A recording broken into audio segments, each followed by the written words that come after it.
হ্যাঁ রিয়া বলো, কখন আসবে? বলছি শোনো না, আমি না তোমার সাথে আর কোনোদিনও দেখা করতে পারবো না। দেখো, আমি এত কিছু বলতে পারছি না। আমরা যেখানে দেখা করি সেখানে আমি একটা চিঠি রেখে এসেছি, তুমি প্লিজ একটু দেখে নিও।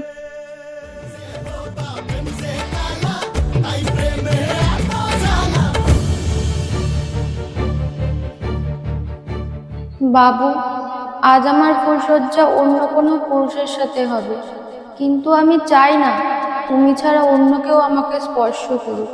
তার আগেই আমি বিষ খেয়ে নিয়েছি। তুমি যদি আমাকে সত্যি ভালোবেসে থাকো, তাহলে আমি চিঠির সাথে একটা বিষের বোতল দিয়ে দিয়েছি, তুমি খেয়ে মরে যেও। ইতি তোমার রিয়া।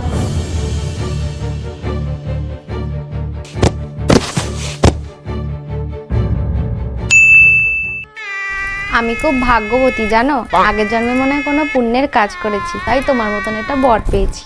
কুচু কুচুটা।